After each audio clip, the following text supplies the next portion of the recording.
Hello everyone, we're students from New York University Abu Dhabi, and my name is Hanyong, and my partner Nadia and I are very pleased to present about our project.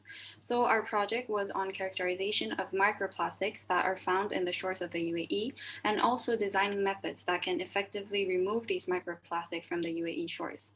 And this project was funded and supported by NYU AD Institution and also by Professor Panchanamal's Smart Materials Lab. The continuous and exponential production of plastic to fulfill our global demand has led to an increase in plastic pollution. Currently, there are more than 8.3 gigatons of plastic that is produced since the 1950s, and 60% of the produced plastic is found in natural environments.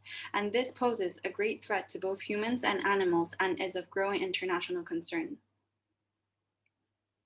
And as shown in figure here, these plastics are not only present in snow from the Alps to the Antarctic, but also present in humans' daily food items such as table salt.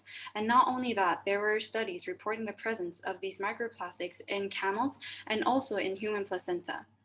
In fact, once present in the human body, these plastics can accumulate and also exert localized toxicity by inducing and or enhancing immune responses, which can potentially reduce the defense mechanism against pathogens. And this plastic can be categorized into 4 types depending on their sizes, as macroplastic, mesoplastic, microplastic, and nanoplastic. And one of the most common forms of microplastic that are found in the environment is called plastic production pellets, or colloquially referred to as nurdles. And these nurdles are accidentally lost or spilled during their shipping and packaging, and therefore there has been a worldwide initiative to remove these nurdles from the shores, as they are the major cause of death of a variety of wildlife. So in our university, there is an annual event called the Nurdle Hunt. And in the event that was held in 2018, as shown in figure A, there has been 24,000 nurdles that have been collected in an hour and from a single site. So it's not difficult to imagine how many more nurdles will be collected if this event were to be held in multiple sites and over a longer duration of a period. And the numbers will increase exponentially. And as shown in figure D, these nurdles came in different colors, white, orange, and black. And they're also very small in size, 3 to 5 millimeters, as they are classified as microplastic. So it's very easy for them to be mistaken as rocks or even as sand grains. And it's very difficult for us to realize that there are plastics when we walk through the shores. So in this project, we report for the first time the occurrence, the chemical composition, and the removal of these nurdles from the coast of the UAE. So now we wanted to understand how were the microplastics accumulating onto the beach. And so we looked at the wind and ocean currents here in the region to explain this. So we found that northwesterly winds crossing this region influence the ocean currents shown here as arrows.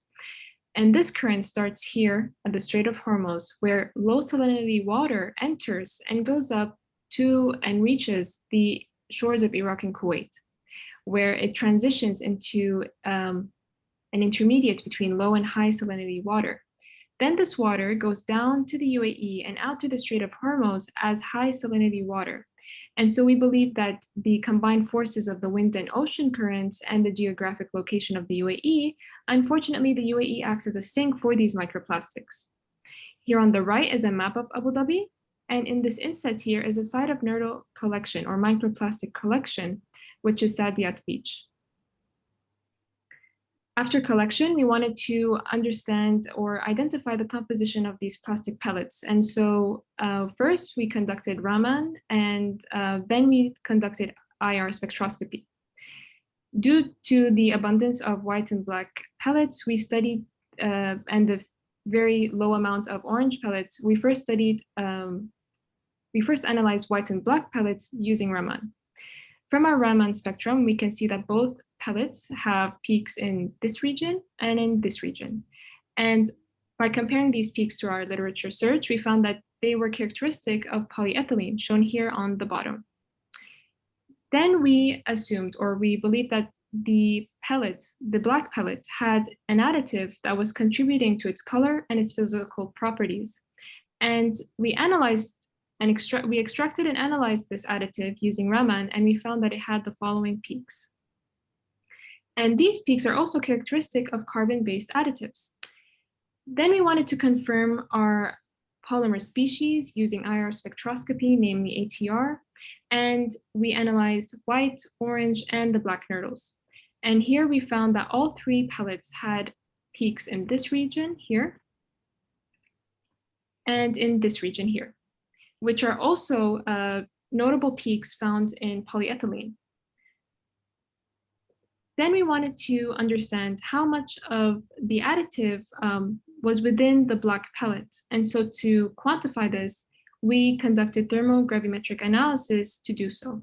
So we took a sample of black nurdles and white nurdles, and we exposed them to temperatures ranging from 25 degrees to 800 under nitrogen gas. And then we found that there was about a 99% mass loss from 430 degrees Celsius to 510 degrees Celsius. And there's one important difference between the two pellets, and this difference is found here. The white pellet decomposes before the black pellet, and this indicates that whatever is in the black nurdle is giving the pellet enhanced thermal stability.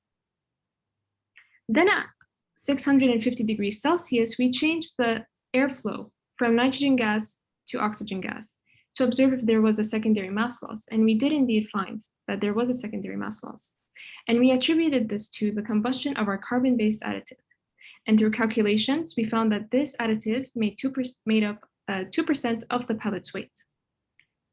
And so here, as you can see, this is before oxygen gas was exposed, before the pellet was exposed to oxygen gas, and this was after. And after seeing how hard it was extracting and isolating these microplastics, we wanted to create a device that could help facilitate this process. And so here we have a device that we've created that's based on this density-based mechanism. And what this process uses is a flotation medium, such as water in our case, just to be eco-friendly. So we fill the bucket with the flotation medium, and then we pour in all of our contents, which includes the microplastics, the sand, and the shells. And the flotation medium separates all of those contents based off of density. And so the plastic being less dense will float, and the sand and the shells being more dense will sink. And that's exactly what happens here in our device. We've also added a sieve to help further plate these plastics once they've floated to the top.